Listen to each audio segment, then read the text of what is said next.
नमस्कार, द नगरी न्यूज की खास पेशकश खबर दिन भर में आपका स्वागत है। मैं हूं दीक्षा शर्मा। चलिए रुक करते हैं आज दिन भर की बड़ी खबरों की ओर। राजस्थान के मुख्यमंत्री भजनलाल शर्मा इन दिनों दिल्ली दौरे पर हैं और इस दौरे को राजनीतिक दृष्टिकोण से बेहद महत्वपूर्ण माना जा रहा है।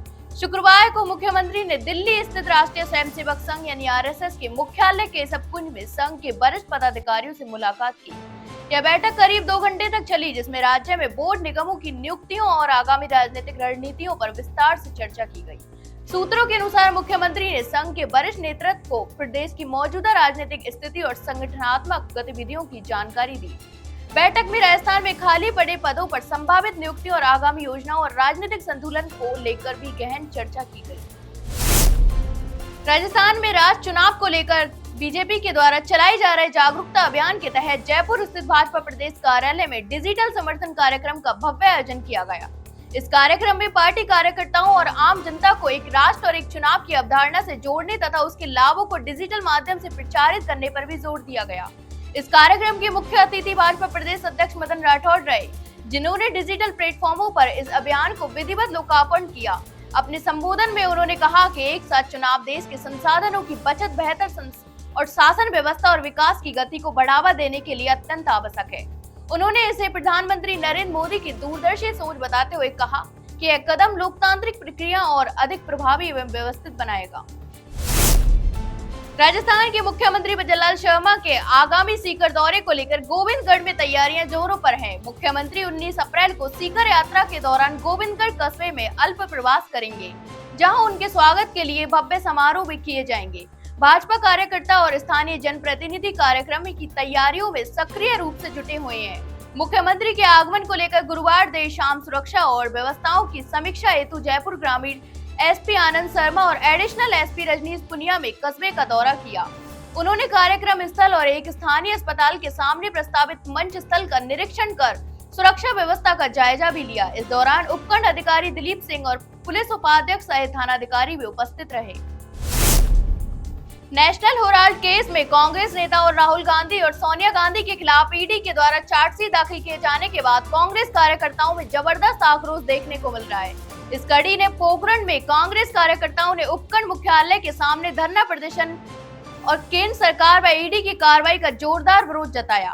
यह धरना पूर्व उप जिला प्रमुख और अब्दुल्ला फकीर के नेतृत्व में आयोजित किया गया, जिसमें प्रतिपक्ष नेता नारायण रंगा और ब्लॉक कांग्रेस कमेटी अध्यक्ष राजूराम मेघवाल समेत सैकड़ों कांग्रेसकर्ता मौजूद रहे।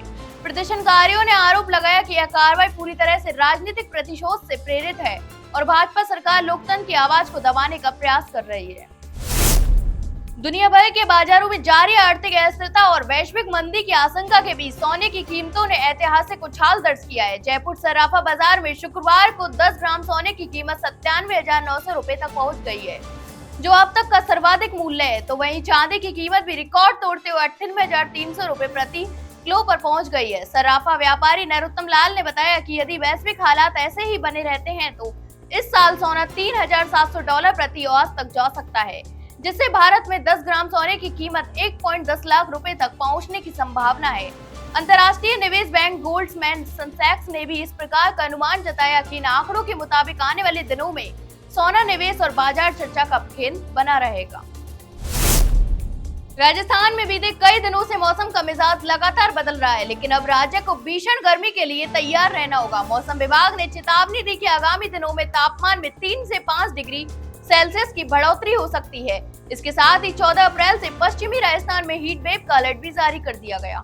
मौसम विभाग के अनुसार जोधपुर, बीकानेर और शेखावटी क्षेत्र के कई हिस्सों में हीट वेव और कुछ स्थानों पर तीव्र हीट वेव की स्थिति बनाने की संभावना है। राज्य में गर्मी के बढ़ते प्रभाव की पुष्टि वर्तमान तापमान से भी हो रही है। पूर्वी राजस्थान में चित्तौड़गढ़ में अधिकतम तापमान 41.5 डिग्री सेल्सियस दर्ज किया गया, जो सामान्य से 3.3 डिग्री अधिक रहा। तो वहीं पश्चिमी राजस्थान के फलौदी में तापमान 44 डिग्री सेल्सियस तक पहुंच गया, जो सामान्य से 5 डिग्री अधिक है। मौसम विभाग ने लोगों को सावधानी बरतने और लू से बचाव के उपाय अपनाने की सलाह दी है। अजमेर के जेएलएन अस्पताल में शुक्रवार को स्मार्ट सिटी प्रोजेक्ट के तहत बने मेडिसिन ब्लॉक का लोकार्पण किया गया। यह नया भवन 38 करोड़ रुपए की लागत से तैयार किया गया है और इससे चिकित्सा सेवाओं को एक नई दिशा मिलने की उम्मीद है। लोकार्पण समारोह में राजस्थान विधानसभा अध्यक्ष वासुदेव देवनानी और चिकित्सा मंत्री गजेंद्र सिंह खीपसर केंद्रीय मंत्री भागीरथ चौधरी और जल संसाधन मंत्री सुरेश रावत विशेष रूप से उपस्थित रहे। इस अवसर पर चिकित्सा मंत्री गजेंद्र सिंह खीपसर ने कहा कि राज्य सरकार चिकित्सा के क्षेत्र में किसी भी प्रकार की कमी नहीं आने देगी। यही नहीं, उन्होंने यह भी आश्वासन दिया कि चिकित्सकों और पैरामेडिकल स्टाफ के रिक्त पदों को शीघ्र ही भरा जाएगा ताकि आमजन को समय पर और गुणवत्तापूर्ण इलाज मिल सके। गर्मी के बढ़ते प्रकोप और संभावित लू व तापघात की स्थितियों को देखते हुए चिकित्सा एवं स्वास्थ्य विभाग ने जयपुर स्थित स्वास्थ्य भवन में एक अहम महत्वपूर्ण बैठक आयोजित की। बैठक की अध्यक्षता चिकित्सा एवं स्वास्थ्य विभाग की प्रमुख शासन सचिव गायत्री राठौड़ ने की, जिसमें विभागीय अधिकारियों और चिकित्सा अधिकारियों ने भाग लिया। इस बैठक में लू व तापघात से बचाव की व्यवस्था और चिकित्सा सेवाओं की प्रभावशीलता और वर्तमान बजट घोषणाओं के प्रगति की भी समीक्षा की गई। प्रमुख शासन सचिव ने सभी अधिकारियों को निर्देशित किया कि भीषण गर्मी से आम जन को बचाने के लिए अस्पतालों और स्वास्थ्य केंद्रों पर पर्याप्त दवाइयां और ORS पैकेट्स, पेयजल और छायादार इंतजार स्थल जैसी सुविधाएं भी सुनिश्चित की जाएं। राजपूत सभा की नवनिर्वाचित कार्यकारिणी समिति का पदभार ग्रहण समारोह जयपुर में पारंपरिक और गरिमामय से संपन्न हुआ। इस कार्यक्रम की शुरुआत विधिवत महाशक्ति पूजा के साथ हुई, जिसमें सभी नवनिर्वाचित पदाधिकारियों ने देवी की आराधना कर अपने दायित्वों को निभाने की शपथ भी ली। नवनिर्वाचित कार्यकारी सभापति राम सिंह चंद्रलाई ने सभापति पद का कार्यभार ग्रहण करते हुए कहा कि समाज की एकता, संगठन और युवा शक्ति के उत्थान के लिए पूरी निष्ठा के साथ कार्य करेंगे। तो वहीं प्रताप सिंह राणावत ने उप सभापति पद, धीर सिंह शेखावत ने महामंत्री पद, अजयपाल सिंह पचकौड़िया ने संगठन मंत्री, पृथ्वी सिंह काली पहाड़ी ने सह मंत्री तथा प्रद्युमन सिंह मुंडरू ने कोषाध्यक्ष का कार्यभार विधि पूर्वक संभाला।